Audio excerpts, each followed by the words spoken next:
first of many artist interviews. I'm so excited for my first one to be with Slothking because he is a Saskatoon local to where I am. But I'm going to let him do the introduction. So first up, tell us a bit about who you are and what you do. So I'm Mike Slothking. I'm from Saskatoon originally. Moved out to Vancouver about a little over 6 years ago, and kind of was doing a little bit of the graffito. Through the graffito, ran into contact with Mims. Mims and I hit it off, and ended up carving glass in my house, super stoned. 4 years after that, hit him up and was like, yo, if I did this to a bong, would it explode? And he was like, no, come over right now. So, and we talked about a collab. And then, after that, just too much fun carving glass, and melting glass looked like a whole lot of fun too. So just kind of, fell into it. Nice, dude. That's super sick. So for those who don't really understand what it is, can you talk us through what kind of what carving is and kind of what melting glass is to you and stuff? Because not everybody understands, right? So to carve glass, what I do is I'll there's a few colors that I really enjoy that will basically fume out over top. So it'll start as the one that I use the most is a blue caramel. So would start with the raw material that I use. It looks almost black. Then by working it, the flame chemistry changes it, so it deposits a really, really fine layer of fume over top. Okay. It's a beigey color, and essentially becomes double layered. So something similar to this. Is this just blue caramel? So it's the beige over top with a little, the black underneath. That's so sick. I take a Dremel, and after I get a sketch on it, with a little bit of Sharpie, I'll go in and, meticulously carve away at little areas and pull it away with a little Dremel rotary tool. And it's basically drawing on glass with something that's tattooing glass, I guess, kind of. I've never tattooed anybody, but I was trying to get a tattoo apprenticeship when I started fucking around. Had no idea anybody else was carving glass in the pipe community. Yeah. It was just a way to get a tattoo apprenticeship. Just do this, and then pretty stoked I didn't end up getting a tattoo apprenticeship, honestly. Yeah, no kidding. Yeah, this is looking at this is just it's so nice because you can see every little stroke that you did with the Dremel, and it just adds such a pop to it, Yeah, dude. I was people feel it because they can feel every little no, you gotta feel it. You can feel the little dot that I put in there, every little stroke, every little bit of work that you put into it. Yeah, you got it. So where did you take lessons? Did you take lessons? Who did you take lessons from? And what made you gravitate towards wanting to carve really? I mean other than the tattoo apprenticeship. Yeah. So I've always enjoyed. Are you talking because I've taken a couple lessons from Matascookie and Serto, and also had a really good foundation dudes that I came up in the studio around. Mm-hmm. So for drawing, in that way, I dropped out of design school, so I know I'm a real artist because I had to drop out of college. Yeah. Seal of approval. So yeah, I definitely, when I moved to Van, I got hurt skateboarding, and I was like, fuck, I need like a job where I can just like sit if I like break my ankle and still be able to make money. So I was like, all right, I like drawing. Been drawing forever, so I'll go to design school. So I went to design school, and the government basically paid me to fuck around for like 2 years. I had to pay it back, which sucks, but Yeah. it was like fucked around for 2 years. Like wrote graffiti in Vancouver, fucking hung out, dropped out of school, and but I hated drawing after I dropped out. I didn't know if I'd like ever draw really again. It was like had taken all the fun out of it for me. And I was like, fuck, I'll just like, started sketching again. So I am somewhat like professionally trained in the arts. But it's all about the understanding that those classes and stuff give you, right? Like the perception of being able to see things differently and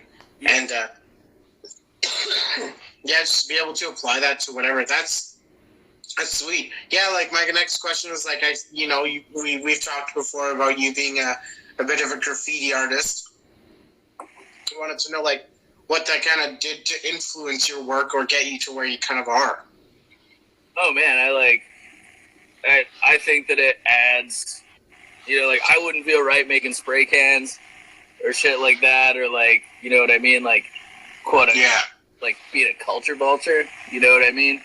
I was never like the most up dude in a city, but I wrote with some cats that were like pretty fucking as far as Van's concerned. Not the Van is the biggest spot, to hit, but yeah, I mean, I feel like that definitely, like my letter structures, it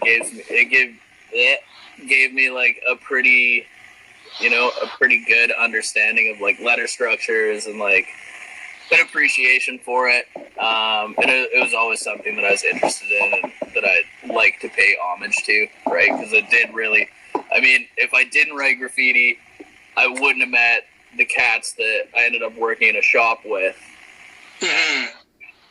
That shop was where I met Mimsy. So literally, like, I would not have anything to do with glass if I didn't write graffiti. So it's kind of trippy. That's cool. It was like the door opener. Dude, 100%.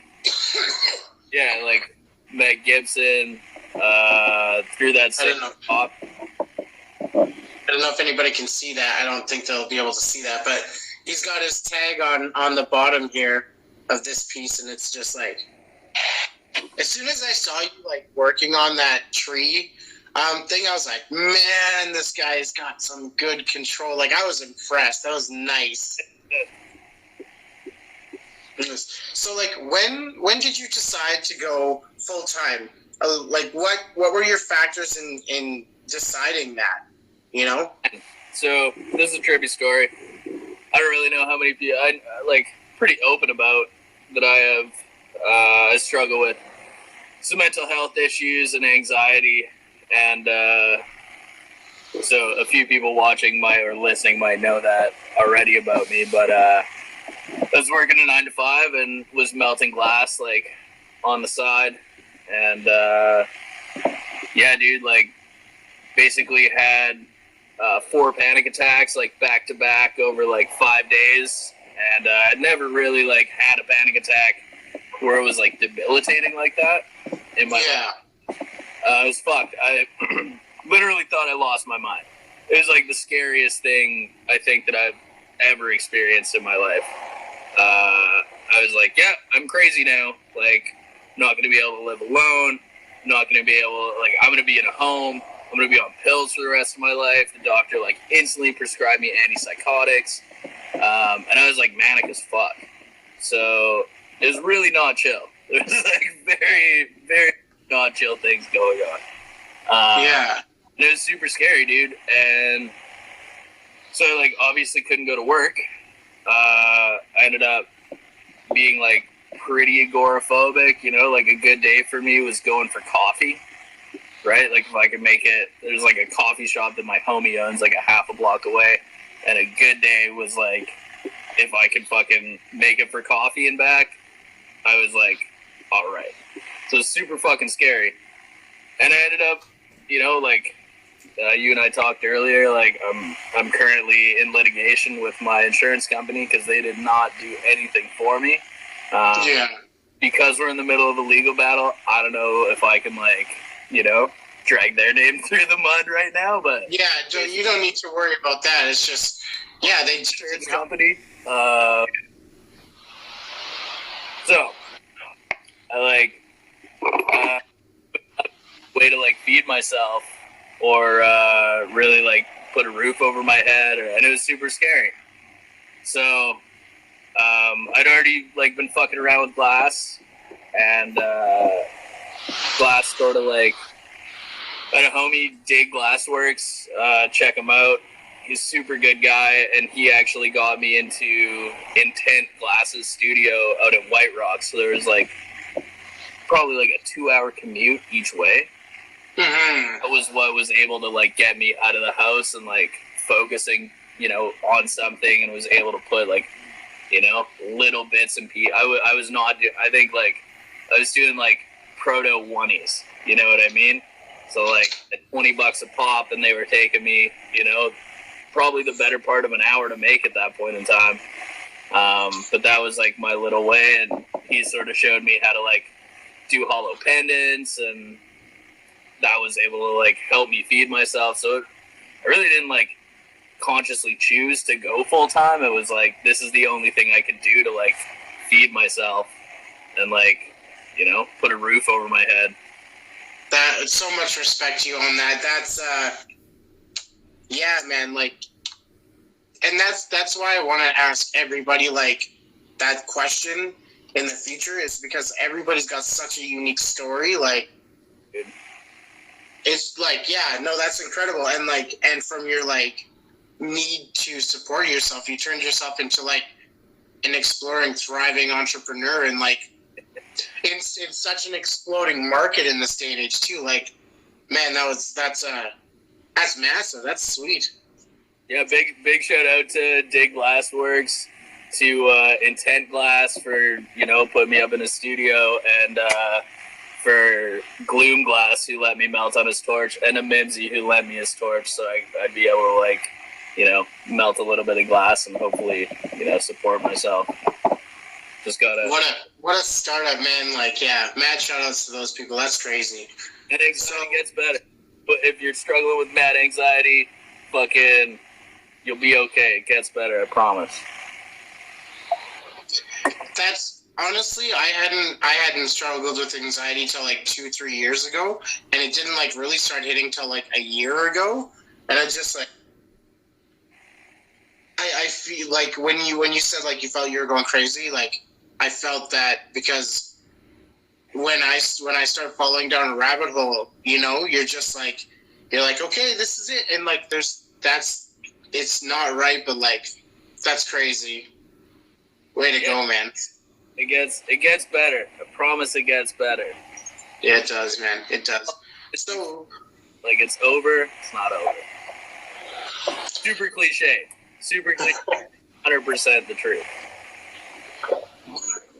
So where has like Glass taken you then, like travel wise? Have you been to, there's in Canada, I don't really know how many like glass events there are. Shout out to like Glass Fanatic, who's actually running like a Tammy Baller, and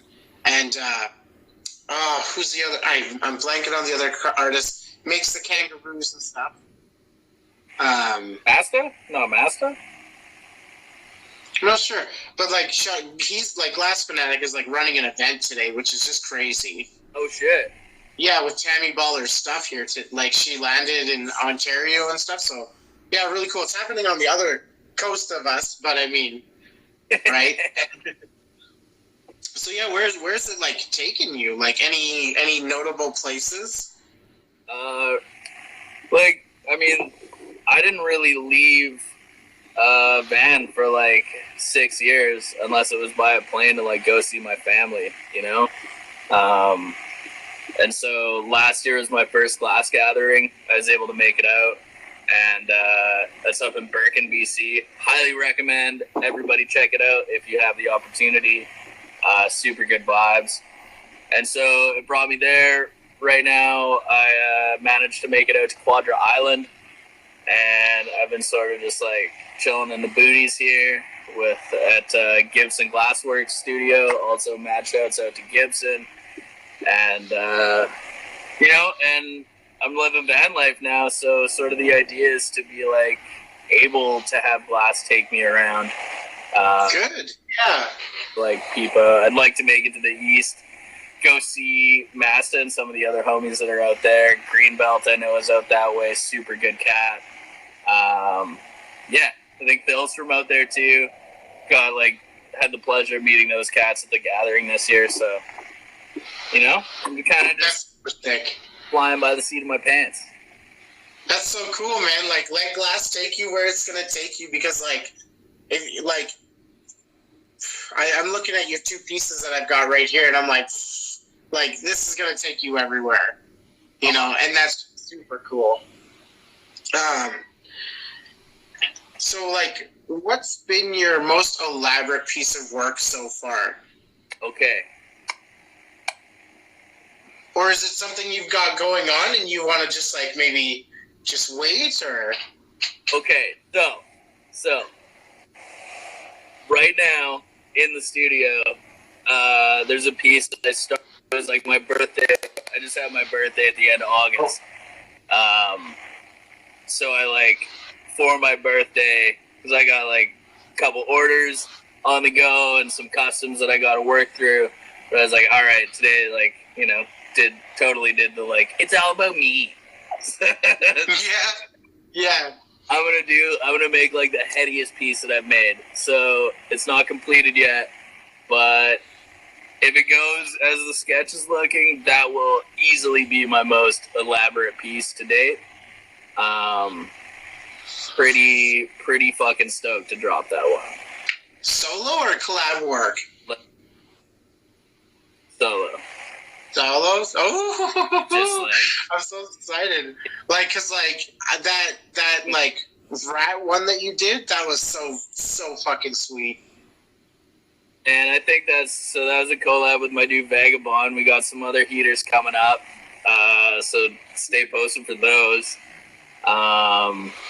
Yeah, that one was easily one of my favorite pieces I've ever. That might be number one.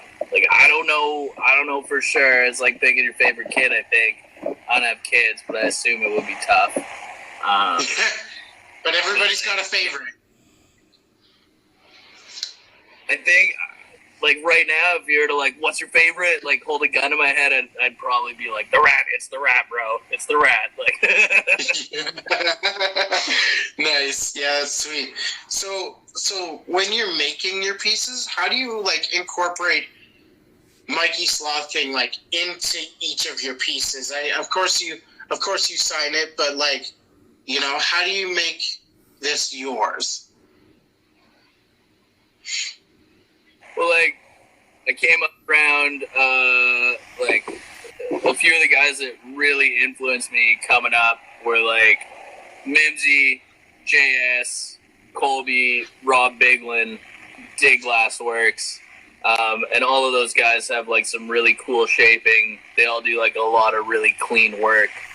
So I do to me, that's, that's what I enjoy about glass is some really nice shaping.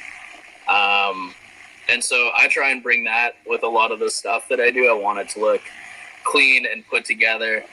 I don't want to look as new as him, you know what I mean? And then outside of that, there's a lot of artists that influence me.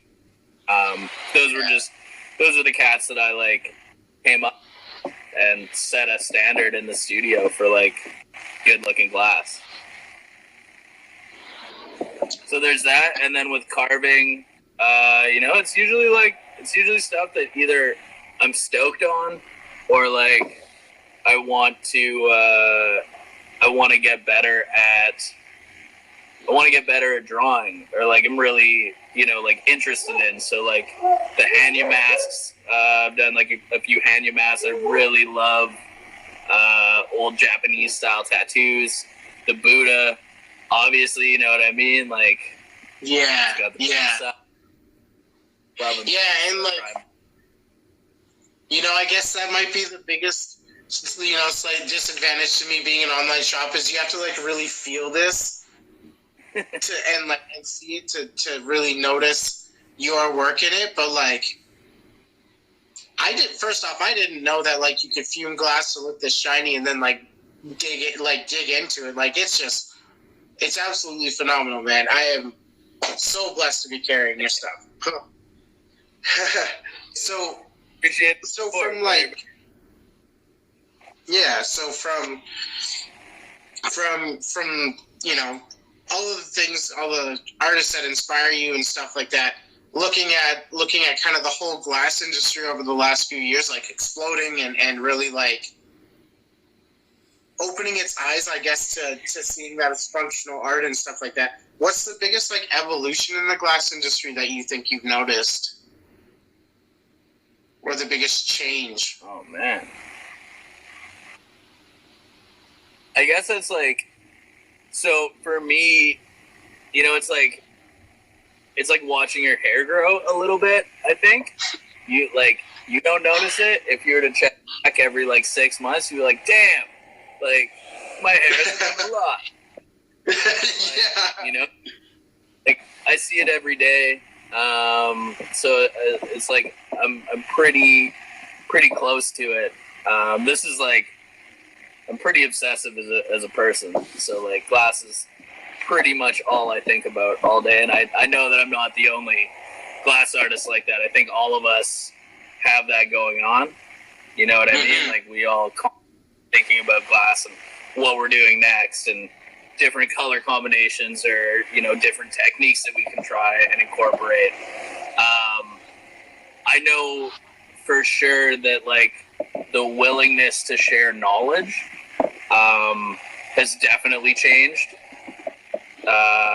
between artists. So I'm super thankful for that, because there's no fucking way that I'd be doing anywhere near what I'm doing without the willingness of my fellow artists to like, try this, man, try that. Why don't you try this?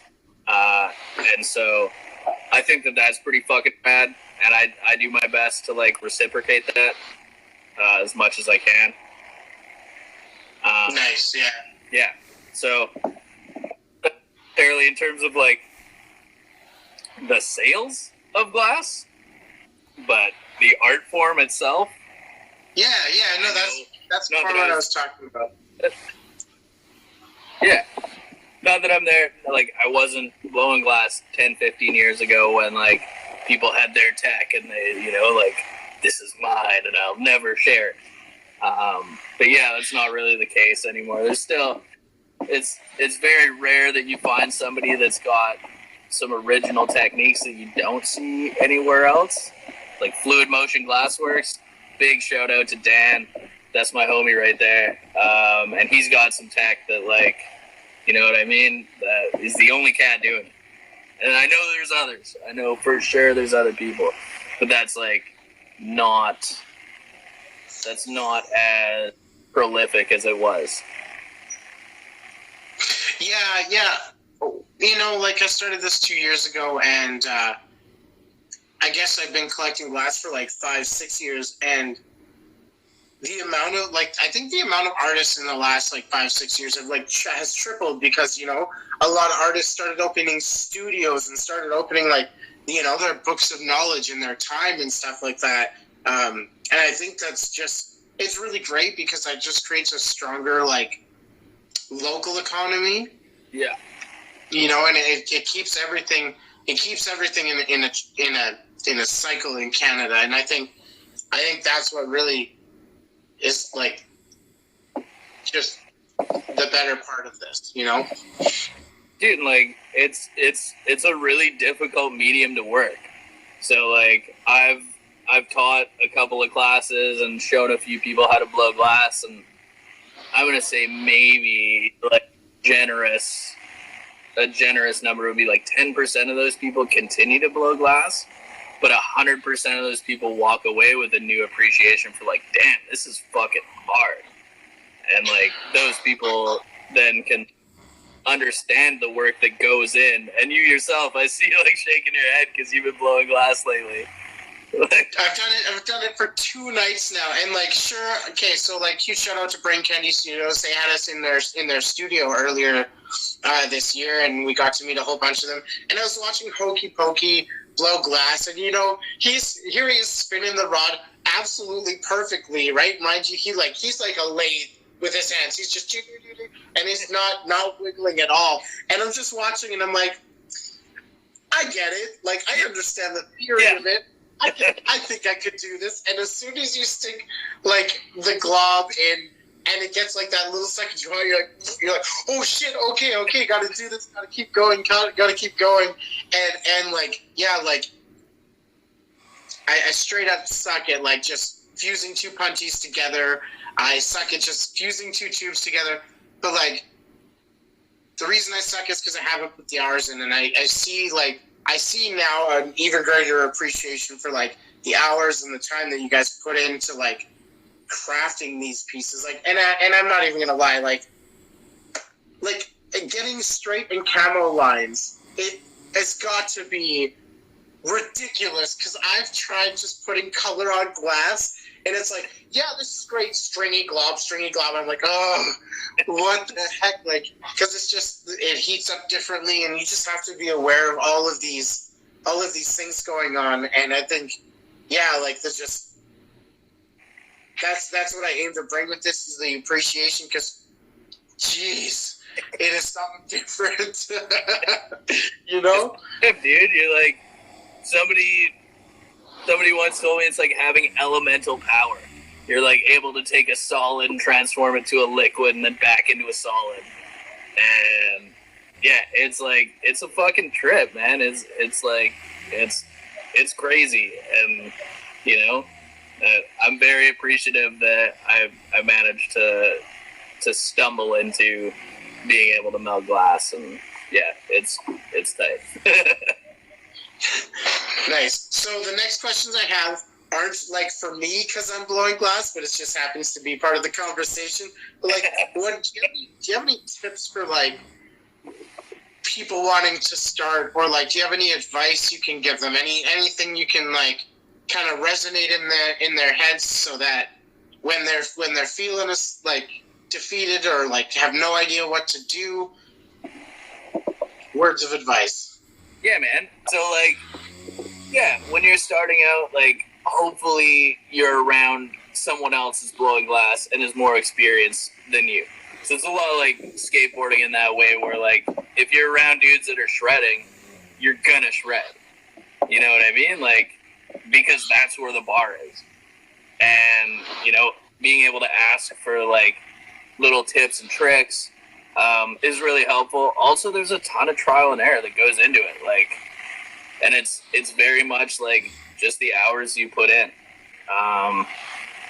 It's, for me, something that I was, and I know that I'm not the only one, like, very easily obsessed with. So immediately, like, from the first time I started spinning glass, that's all I thought about. I went to work the next day thinking about glass constantly. I came home, I was thinking about glass. I was watching demos online as much as I could. And, yeah, it's basically like, it's very helpful to have people around you that know what's going on and are able to sort of offer you a little bit of help. And then outside of that, it's just how driven you are to get better. And, like, buy some clear, buy some silver to fume that clear, start fucking around. And, you can, like, clear and silver is pretty fucking cheap. You know what I mean? There's amazing things you can do with it. You look at, like, people like Jakers, my homie Weird Side is doing some really cool shit. Apache's doing some cool shit. Bigland's doing some cool. There's, like, and old school cats too, just like silver and clear. And so for dirt cheap, for pretty fucking cheap, respectively speaking, when you have color that's worth like $220 a pound on the other side of that. Yeah. You know what I mean? Which is great color, it's fucking worth it. But you can fuck up a piece, and outside of your time you're losing, a lot less money than $20 a pound. What color's $220 a pound? A lot of the Molten Aura, like the Royal Jellies, the Telemagentas, the what else? Gold Amethyst, like one of my favorite colors. Gold Ruby, those colors. So, little bit of like nerd moment here. So a lot of the glass that we buy from North Star or Glass Alchemy, spots like that, they're sourcing cullet from usually overseas. I don't want to throw anybody under the bus here, but basically where Molten Aura is superior is they're starting all of their glass from like raw material. So they're literally creating borosilicate from the raw chemical components of borosilicate. And yeah, which is like, from what I understand, it's like sand, lime, and a couple other like elements in a big like broiler, basically, is it not? Yeah. Yeah. I believe the soda lime is for soft glass, which is different from what we do. Soft glass is fucking crazy also. That's like the blown away or whatever. That's so easy to just use that now. Mm-hmm. But I'm sure you play on whatever, Netflix. Yeah. And so that's soda lime glass. The chemical components of borosilicate, I wish that I knew more about. And it does vary with like colors. Different chemicals that you add in will give the colors, you know, like a blue or a red or a purple. And it gets down to like companies having specific recipes for those colors to do different things. Okay. Molten Aura is like killing it and making some of the coolest fucking colors, even though they're hella expensive. Yeah, they're doing some really cool shit and mixing it straight from scratch, which is pretty tight. That is sweet. Yeah, like my teacher, like Rory here, heads Glassworks. He was talking to me about how he mixes a bunch of different metals and stuff with his clear to get different colors. Like he's got some like pre-World War I uranium mixed glass that he made and stuff like that, which is just super cool, right? Yeah, that's like, glass is so tight because there's so many ways you can go with it, and totally like mixing your own colors is this pathway that you can totally take, and like you can do it with already made colors, and you can do it like your mentor is doing, and like mixing it straight from scratch, which is so fucking tight. Like he puts in a lot of work, and it's I give him a lot of respect for that, because like, you know, he's just letting me use like his tubes and his glass and stuff for right now, and I'm just like, wow, you know, and he like taught me how to mix like my own color. He's like, hey, grab a hot rod, make a big blob of it, and just go like this on the table, grab all the scraps, we're gonna heat it up, and we just twisted and twisted and twisted, and I actually created this really cool like translucent blue or whatever. And yeah, it was really interesting to see that I was, you know, grabbing a whole bunch of different colors, and they just turned into like a blue blob. Yeah, dude, that's something that I have yet to sort of like be around. Even people like making or pulling tube. We have Dave Marlin on Vancouver Island who mixes a lot of his own color in like a vat, basically. It's like a huge kiln that chills it, like use the word chills lightly. Hangs it around like 2,000 degrees Fahrenheit, and that's where they're like pulling tube out of and making rod, and that's very much the same as like North Star Glass Alchemy does. That's just absolutely crazy. Because yeah, like I was watching Blown Away, right? Yeah. And the episode when they were pulling their canes of glass was just really, really interesting to see. Like, you know, they like when they're pulling their color, they have to pull color like 14 millimeters and 7 millimeters, and it's just, you know, the art to like pulling and twisting and making it just like get that perfect consistently all the way. It's just, yeah, really super life changing when you watch it. So, dude, You'll get into pulling stringer, and it is a fucking trip, dude. Like, it's tough. Well, I tried pulling stringers. It's tough, right? Because like you like glob up the glass a little bit, and like before you, like, I just thought you try and make it as straight as possible, and then just pull. But you make a little glob and pull. And the first time I did it, I just made a glob and I just pulled. Like, I grabbed the things hard and I just went woo, and it just made a little smiley face. I was like, "Fuck, that's not how you do that." and Mentor just looks over his glasses. He's like, "What did we forget?" And I was like, "Spinning, damn it." So yeah, super awesome.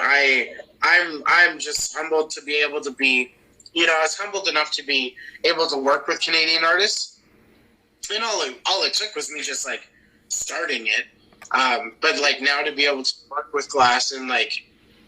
Honestly, it'd be my dream to like travel and like work with each and every one of you.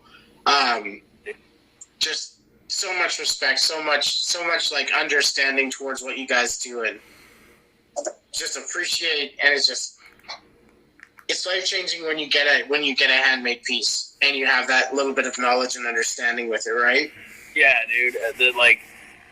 Because I mean, I would buy, like, I was buying pipes. As a little fucking hood rat kid in Saskatoon, you know what I mean? Like, it was like, oh, cool, it's a pipe. You know what I mean? Yeah. Like, loved it. Like, tripped out on it all the time, and homie had this heady, another guy had this piece, and fucking whatever. This was before the days of DAP and shit like that. It was just like spoons and Sherlock's were like huge. And then, your homie had a tight bong, and that was like, whoa, you know? But, yeah, that's how it sort of shifting. Yeah, right? Yeah. Shifting, like, the knowledge of, like, a dude made this. Like, it was not made in, like, it doesn't get stamped out. These are not all the same. Like, the guy's actually, like, creating this from either, like, raw tubing or, in some cases, like, a stick of color. Then, like, what the fuck? Like... Yeah, it's really cool. Way different than import stuff for sure. Like, and that's what my next like podcast is actually going to be about. I did a lot of research on like Chinese manufacturing and stuff like that, and not everybody cares about it being cheap labor, but it is. The labor laws are a lot more lax in those countries, and they tend to abuse them. And not just that, but also like the quality of glass and stuff, right? So, well, there's that as well as they're like, my homie Fluid Motion has had a few of his designs just straight up ripped off from China. Like, oh, that's cool. We'll just make that now. And like, I'm sure a majority of our listeners have heard of DHgate. If you go to DHgate and search Dino Rig, you'll find a Dan Evans like a lookalike for like $26. It's like translucent glass, but like that's an unfortunate thing, and that becomes an argument in imports favors. Like, well, they can make 25 of these for the cost that it takes for Dan to make one, but at the same time, like, it's only Dan that made it. Yeah. He sat there and he plans everything meticulously. Like, everything happens the way it happens when he wants it to happen. Like, yeah. Well, it's like, I mean, it's very much the same as like anything else. I mean, you can buy a whole lot of shit knocked off from China. You buy those fake Yeezys. You know what I mean? They're sure not going to fit like real Yeezys. Yeah, right? Like, I mean, you can totally do it, but it's like, what are you supporting with your money? You know what I mean? Are you like supporting the dude up the road who like, has a family and kids? Not myself that I know of, no kids yet, but you know what I mean? Like, I'm a dude who like, supports local businesses close to me, comes back into the economy, shop locally as much as I can, and try and be conscious of that? Or are you supporting like some dude who's probably not treating his workers the greatest, you know what I mean, overseas, and like, you know, just like filling a wet center's pocket more, you know? Yeah, versus like a real dude who's like worked at being this good at making what he makes, putting his heart and soul into it, and you know what I mean? Like you're essentially like voting with your dollar, right? You're like, this I want to see. Yeah, and like when you support local, you can really be like you can feel good knowing that like the change that they bring is all because of you. You know, like I started this out with like 4 clear rigs, and now I'm carrying like full color pieces from you that are hand carved. I got Sweet Justice Glass recyclers. Like I just, you know, all of my clients have been the reason that I've grown, and like it just makes me like want to help and make like all of the artists grow even more, right? Because like I wish I could see what you're working on right now, because like that would be the perfect like example of like your progression, right? Get it? I'll go get it. No. Maybe, you know what? We could do it. We got 10 minutes left. Okay, we'll do it for the Instagram. Let's do it. I just want like a quick sneak peek. Yeah, nobody will see it on the audio. Give me like 30 seconds. I'm gonna try not to run with it, but yeah, I'm pretty fucking pretty. Don't run with it, but yeah. And just while he's gone, I want to say thank you to everybody who's joined and who's watched and everything. I hope you guys have enjoyed this. I hope it like opens up a new appreciation. If you're already extremely appreciative of, you know, artists in glass, I hope it lets you just learn more, because that's really what I'm trying to do, is just provide education and provide value and with you know, the artists and everything that they do. I don't know what else to say, because I just wanted to bring a piece, but I gotta film. Okay. We're back. Okay. I already love the colors. Oh, look at that in camo work. Oh, fuck those lines. So that's the booty. And then this is a disc that's going to be getting attached there. So this is essentially going to be like the same shape up top. And so we got a little bit of that going on. And then this. I love those color combinations. Oh my god. I need fucking 3 or 4 hands here. But this is going to be going like off the top of this disc. That's going to be chilling there. And that guy's got like focus. Oh. Like one color, but wig-wagged because it had striations in it, so it kind of looks nifty neat. And, you know, little fucking clamo joint on there. Ooh. It's gonna be a fun one. Oh, I'm ever excited for that. I'm stoked, dude. So that was my like, okay, like taking basically, I mean, yeah, a majority, like the techniques that I'd really enjoy and feel like I can sort of hang with, and making like the nicest piece that I can make. I'm so excited to see that, man, because those pieces look so clean. That yellow with the like in camo, like, and the lip wraps are just gonna be so tight. Like Roswell, which is like I don't know. Oh, okay. Like it's a yellow green. Then I see what you mean. Yeah. It's like a super crazy green, and then the hang on. Fuck! It took me so long to like. Is Roswell a little UV or no? No, Roswell is not. It just looks like fucking like green is basically what it is. Like it's like And then up top is this. Here, you know what? Do a little bit of this. A little bit of the switcheroo here. How do we do that? Get the back camera. Oh, that wag work. Oh, boy. A little bit of fun. So it's all one color, but like when I striped it on, it went different colors. So it ended up looking super fucking trippy.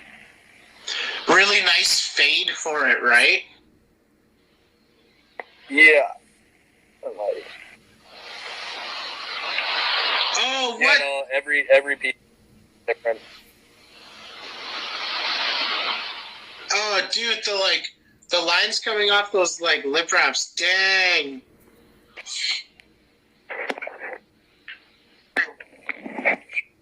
Having fun. That's what it's all about, right? I was like, I wanna like try and like consciously make the headiest piece I've made. Like, what can I bring to the table? You know? Yeah, absolutely. That's what I got. Yeah. I think this is also a really good calling for you. And you know, I tagged you in a post the other day about the Johnny Lime show, and he got his like laser, or you shouted out that one was getting like laser etched or whatever.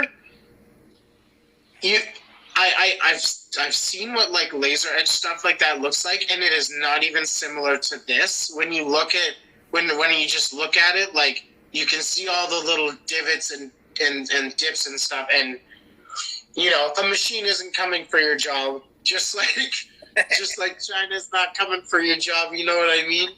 So well, I mean, it's similar to the China debate, right? Is like, yeah, I mean, dude can make it cheaper, and like, you know what I mean? He'll just pull an image off Google, and like zap, there you go, there's your piece. But like, you know, do you want to support copy paste art, or do you want to support like me? Look at me. Like, yeah, and you know what? I really compare it to like, you know, our previous generation, like our parents and grandparents, collecting art like that hangs on walls. You know, we're just so lucky that we're in the generation that's coming up through legalization that gets to make functional and use functional art, you know? And most people will walk into a JISC and see, you know, 17 prints of the same fucking watercolor on the beach or whatever, some shit. Oh, $19.99, I won't buy that because it's not artist made yet, you know? Or even compare it to, you know, what we smoke, like, you know, like I freaking, Hannah and I spent money on getting like diamonds because we care about the quality, right? Another thing, and this will be really explained in my next podcast, is like the quality of boro that you buy and everything is also really safe. It's also, you know, it's well taken care of. The glass is cleaned. It's not made with impurities on it, you know, because they don't have time to clean their 150 tubes before they get their 600 pipes going a day, you know, in the market and stuff like that. So, yeah, like the big part is annealing too. So, like, I'm sure you've dealt like with the kiln, right? But a lot of that $1,000 like arm burner, hell yeah. Man, $1,000 is cheap for a kiln. You know what I mean? Like, you get like a little BB kiln for that. But kind of like China does not anneal. They will finish a piece, that piece is on the bench, and it comes to you. Whereas we take our piece in and out of the kiln constantly, mitigating any stress in it. And then at the end of the day, it goes through a cycle to bring the glass down in harmony with each other. So you'll have areas that are thicker, areas that are thinner. If one area cools faster than the other, it's going to create a lot of stress in that piece. That's why you drop a China piece, it's going to explode. Probably for the better, but like, let's not get into that. But like, you drop a piece of like Canadian, North American made boro that somebody's properly annealed, that stress should be taken out of it. And yeah, it's, you know, like a lot. I've had a few pieces come back for repairs, and they're totally fixable because they didn't shatter into a million pieces. That's exactly it. When you anneal, and like, of course, I'll dive into this more in the next podcast. But like, when you anneal, like, glass has. It was explained to me that glass has pushing and pulling stress all in one. When you start forming it, and like, even if you just pull a tube for a pipe, and it goes from an inch and a half to kind of like 2.5 inches with the bowl, and then like the pinch for the mouthpiece to go out. There's push and pull stress, and yeah, it's also so much safer. Like, this stuff is so much safer, because if you drop this, you might break like a V shape out of here. Yeah. But if this was China, this would shatter into like a million pieces. It would stick in your floor. It would just not be. It's just not worth it. I don't mean to shit on Chinese glass, but it's not worth it to get it. Like, it's better to save up your money and get something that's like properly made. Who are you offending? There's no face of Chinese glass. Yeah, that's true. That's true. Like, comment nasty shit on your Instagram, like, you know what I mean? Like, that'd be funny. I've had like so many like import companies message me and be like, "Hi, we carry high quality glass, blah blah blah, like rigs, pipes, bongs, you name it, we'll make it for you." And I'm like, okay, let me see your piece. And like, when you look at a Canadian or North American piece, we'll just say, and you look at a Chinese piece, you can like visibly see the difference. Even in the clear glass, like, you can visibly see, like left to right, you can see that like that glass is like 2-3 millimeters, and like people worry about getting 5 millimeter bangers because they want structure and stuff. Yeah. So yeah, no. Sorry, go ahead. No, DHK, if you want to comment on my shit and tell me fuck you go. Yeah, I'll keep stroking your ego. Yeah, dude, this is just an incredible piece, though. I'm so excited for like the next one. Like, I think we talked about something like a koi fish, so that'll be exciting to see. Yeah, this Zen piece, and like the blue is gorgeous too. It's got lots of like line work in it. Well, not line work, but swirls and stuff. That color's extinct now. Like, they dropped it for a batch, and I was like, man, this looks fucking dope. Grabbed a grip of it and went back to scoop up some more glass, and it was like, yeah, no, it's like discontinued now. So they dropped it for a run. They couldn't dial in the satin aspect of it. So I had a little bit. I had a few people, when they saw that, be like, yo, that's the jam. So I was like, okay, I better grab a little bit more of this. Yeah. And yeah, it's like, I really, really dig that color, and a little bit rare because it's probably my favorite blue, and my favorite green is like OG moss. Dude. It's just so rich in its color. It's so milky, It's just like I have the Octo from Black Octopus Glass, and I have a cap from Sweet Justice now. I'm like, it's so hearty to look at. It warms me up. Oh, dude, and that great. That shit's like $500 a pound. I forget what Walter was selling it for, but it is an expensive, because like, they released it and then it went extinct. And so Walter, this like little fun fact, Walter went about sourcing all of the components to make OG Moss again from So like in the backs of TVs, there's little, like, they're called gun mounts, little tubes sealed, and you get like not even that much color out of it. So dude like took out fucking all of these and then like batched them together, and fucking pretty crazy. And so that he like remade OG Moss basically, and so that shit's like super rare. That's crazy. Think right now, kind of crazy. Sweet. Well, we've got 30 seconds left, so I just want to thank you like so much for doing this, man. It was so much fun. I am like so stoked to do this with the rest of the artists. I am just like, I'm so appreciative of you and everybody and their work and stuff like that. So thank you. I want to thank everybody for joining. This will eventually go on the podcast tomorrow. So for everybody who didn't see it, is going to get to hear the audio. But only the people who saw it got to see your heady piece. Take care, bro. Cheers. Dude.